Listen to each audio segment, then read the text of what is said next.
Salut, bienvenue sur la chaîne Baptiste TV, Baptiste, Baptiste, j'ai un trou de mémoire. Bref, bon, passons. Alors aujourd'hui, on va faire une petite vidéo de pas longtemps sur les phénomènes de télétransportation et les phénomènes ovni.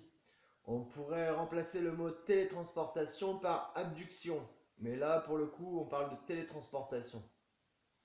Donc c'est un texte de Jean Sider, qui est un ufologue très connu, auteur de Les ovnis et le paranormal, 20 dossiers percutants aux éditions Le Temps Présent. Alors, ça commence comme ceci. Aussi loin que remonte la mémoire de l'humanité, de nombreux peuples ont véhiculé dans leurs croyances des récits faisant état de rapt, donc d'enlèvement, d'êtres humains, aussi bien temporaires que définitifs, par des entités que les anciens désignaient par des termes variés, selon les lieux et les temps. Dieu, divinité, fées, élémentaux, esprits, anges ou encore démons. Quand les victimes avaient la chance d'être restituées à leur environnement, certaines avaient la surprise de constater qu'elles avaient été déplacées sur des parcours plus ou moins grands par rapport au lieu où leur mésaventure avait débuté. D'une façon générale, peu d'entre ces gens-là avaient gardé des souvenirs de ce qui leur était arrivé.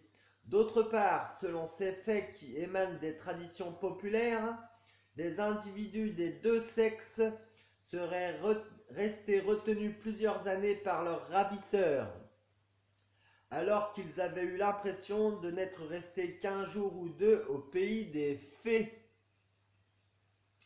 Les livres consacrés à ces phénomènes par les folkloristes regorgent de cas de ce genre, tels ceux de W. Y. Evans Vance, Katharine Briggs, Nancy Arrow Smith, etc., etc. Cette récurrence dans des civilisations séparées par les distances et les siècles, voire les millénaires, indique déjà qu'il ne s'agit pas de faits imaginaires, mais d'expériences authentiques, peut-être plus ou moins déformées par la transmission orale, pour certaines d'entre elles, avant d'être couchées par écrit par les chroniqueurs. Attention, il ne faut pas confondre ces supposés incidents avec les contes de fées inventés de toutes pièces, les conteurs ayant été inspirés par des témoignages de personnes ayant vécu ce qui semble bien être des événements réels restant encore à expliquer. Du reste, de nos jours, ces apparents enlèvements et transports mystérieux sont pratiqués par ces mêmes entités qui se sont adaptées à notre époque moderne tournée vers la conquête spatiale. En conséquence, les tourbillons éoliens, entre guillemets, et les bâtons des fées et des démons qui emportaient les ravis ont été remplacés par les vaisseaux spatiaux des extraterrestres. La plupart de mes livres traitent de ces incidents. Tous les pays industrialisés sont plus ou moins concernés par ces phénomènes. Pour les autres, comme il n'existe pas de chercheurs connus spécialisés dans le paranormal, nous ne connaîtrons probablement jamais l'ampleur exacte de ces manifestations. Alors, télétransportation ou enlèvement temporaire. Autrefois, dans le domaine du mysticisme, il existe un certain nombre de cas de religieuses et de religieux qui ont prétendu avoir été transportés sur de longues distances par Dieu ou un ange. J.J. von Gores cite le cas suivant. Pierre Regatta fut transporté par lévitation sur 12 lieues, 48 km. 12 lieues, 48 km pendant 1 heure. Alphonse de Balzanza, par le même moyen, mit 11 heures pour franchir une distance qui aurait nécessité 8 jours de marche à pied. Alors, Joseph Anchieta flotta en l'air sur 7 milles. miles, pardon, plus de 10 km en une demi-heure. Voilà. Donc, quelle était la véritable nature des anges mentionnés dans les textes sacrés? On est en droit de se poser la question. Donc, dans certains codes mystiques déplacés à de grandes distances, l'Église accusa le diable d'être à l'origine de ces étrangetés. Le diable, bien sûr. Dans d'autres codes mystiques déplacés également à de grandes distances dans les mêmes conditions, l'Église accusa le diable d'être à l'origine de ces étrangetés. Madeleine de la Croix, au XVIe siècle, en fit la triste expérience. Elle bénéficia de plusieurs déplacements très éloignés par la voie des airs, dont un voyage d'Espagne à Rome et retour. Pourtant, la vie de cette femme ne diffère en rien de celle d'autres religieuses dont certaines sont considérées comme des saintes par le magistère. Des jalousies féminines, des guerres intestines de couvent et un excès de suspicion des autorités religieuses locales semblent avoir incité le phénomène à produire une petite odeur de soufre que seul le nez des inquisiteurs était capable de renifler. Certains cas impliquent également de plus grandes distances franchies, mais il s'agit en fait de bilocation. Autrement dit, une entité à l'image des mystiques est apparue devant plusieurs témoins, séparés par des distances plus ou moins importantes, alors que les vraies personnes n'avaient pas quitté le lieu où elles résidaient. Marie d'Agreda possède le record dans le genre, car pendant qu'elle priait dans son couvent d'Espagne, son double prêchait le christianisme aux Indiens du Mexique qui n'avaient pas encore été évangélisés par les missionnaires. D'autres individus n'entrant pas dans la catégorie des mystiques ont été concernés par le même phénomène. On peut les ranger aussi bien dans le spiritisme que dans le diabolisme, la frontière entre les deux n'étant pas toujours discernable. Ces personnes, selon l'auteur Jules Bessac, avaient l'avantage de pouvoir se faire transporter corporellement en un clin d'œil où il leur plaisait à travers les nues et par-dessus les mers. Fermez les guillemets. Il cite notamment les deux cas suivants. La guerre vue des nuages. A.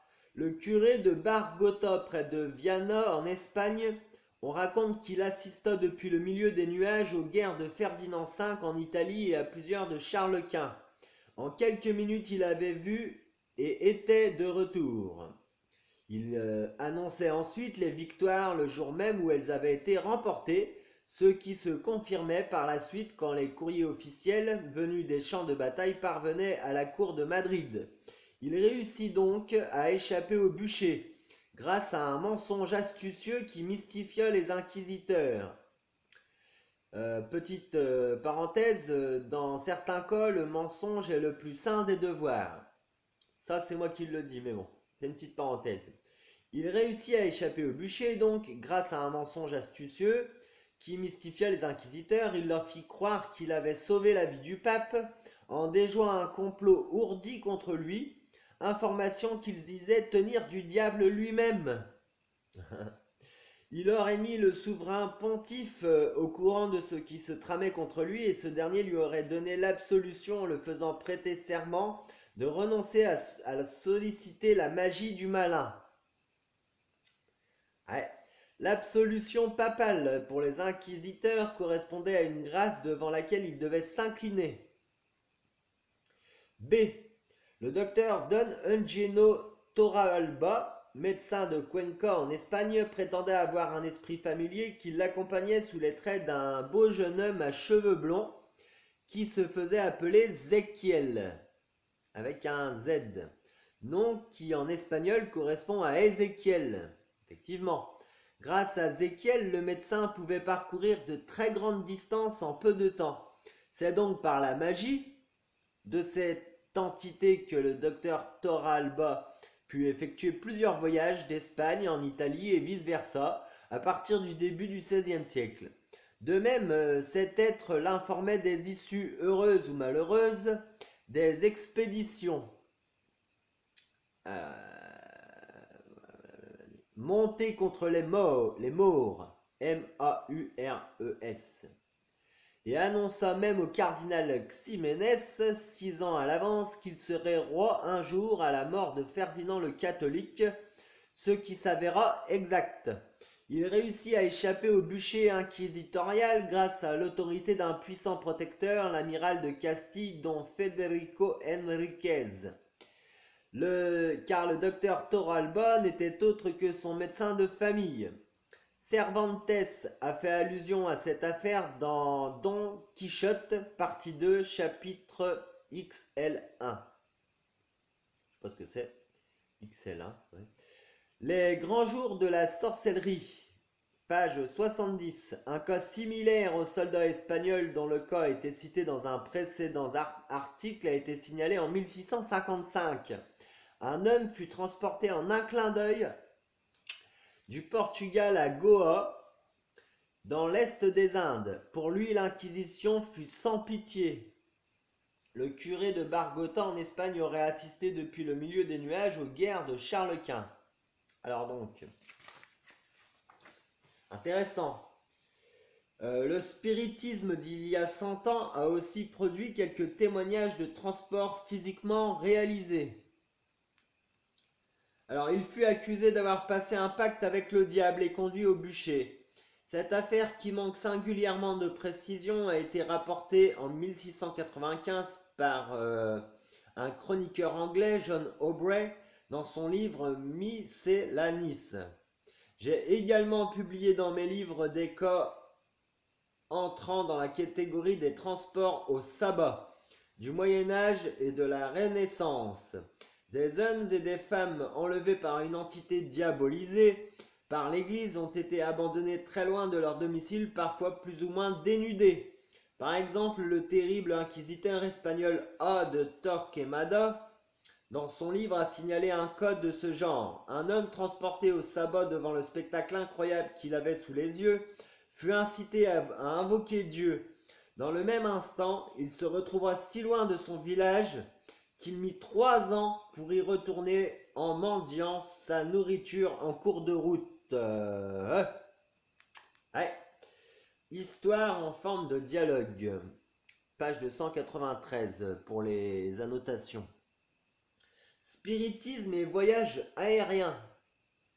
Le spiritisme d'il y a 100 ans a aussi produit quelques témoignages de transport physiquement réalisés, mais sur des parcours plus modestes. C'est ainsi qu'en 1901, les fils de M. Mauro Pancini, architecte à Bannes, en Italie, ont vécu plusieurs expériences de voyage aérien en des temps relativement très courts. Dans un cas, la distance entre Ruffo et Malfatti, 50 km quand même, fut parcourue on ne sait exactement comment en une demi-heure. Une autre fois, les deux jeunes gens chutèrent dans une barque dans un port de la Méditerranée où se trouvait déjà son propriétaire. On peut trouver la relation de cette affaire de manière plus développée dans The Complete Books of Charles Fort. La littérature spécialisée en cite d'autres, notamment celle publiée en Angleterre dans la revue de la Society for Physical Research, qui est encore la source la plus crédible dans ce domaine, du moins au niveau de la vérification des faits rapportés. De nos jours, c'est le domaine des ovnis qui fournit de nombreux cas de téléportation depuis l'apparition massive de ces phénomènes peu après la Seconde Guerre mondiale. En effet, l'intelligence qui produit ces anomalies s'est adaptée, comme à son habitude, à l'évolution de notre technologie et de nos concepts, lequel inclut désormais la conquête spatiale. Les anges et les démons ont donc laissé place aux extraterrestres bons et à d'autres qui paraissent portés sur la méchanceté. Il semble de prime abord que c'est au Mexique et en Argentine que l'on rencontre un nombre d'incidents plus nombreux qu'ailleurs. Il faut toutefois avouer que certains cas sud-américains sont des canulars, ce qui a été prouvé pour au moins 2 d'entre eux, dont la fameuse affaire des époux Vidal en mai 1968. Ce couple aurait été victime d'une téléportation d'Argentine au Mexique. Tous les livres d'ufologie ou presque l'ont cité, y compris Jacques Vallée dans le Passeport to Magonia. En réalité, c'était un coup monté qui a résisté jusqu'en 1996. Effectivement, le chercheur Antonio Cionetti a réussi à obtenir les aveux de M. Hannibal Lucet, producteur d'œuvres cinématographiques qui avait concocté l'histoire et l'avait transmise à la presse de Buenos Aires pour promouvoir son premier film de science-fiction. Dans la catégorie des enlèvements, pour finir, certaines personnes prétendent avoir été ramenées sur Terre en des lieux plus ou moins éloignés de leur domicile. Toutefois, comme dans les transports au sabbat d'antan, ces incidents sont en petit nombre, car la majorité concerne des gens restitués à l'endroit même où ils ont été soustraits à leur environnement. C'est notamment le cas quand ils ont été contactés et capturés à partir de leur domicile. Les guillemets indiquent que certaines de ces expériences ne sont pas considérées au premier degré, comme je l'ai indiqué dans une parenthèse de mon précédent article de Parascience. Par contre, il existe plusieurs cas de voitures volantes enlevées avec leurs passagers qui ont été déposés au bout d'un temps plus ou moins long à des distances parfois très éloignées du lieu de la capture sans qu'il y ait eu consommation de carburant. Plus rarement, avec parfois un ovni a été observé avant le déplacement anormal, mais le plus souvent les personnes concernées n'ont rien de remarqué de tel. Voici quelques cas que j'ai pu collecter. Alors, concernant les enlèvements, certaines personnes prétendent avoir été ramenées sur Terre en des lieux plus ou moins éloignés de leur domicile par des extraterrestres, notamment les gris.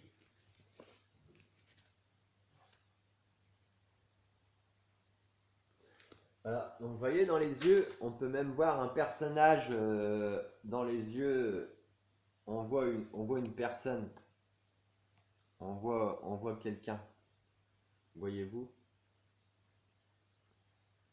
Vous voyez la personne qu'on voit dans les yeux.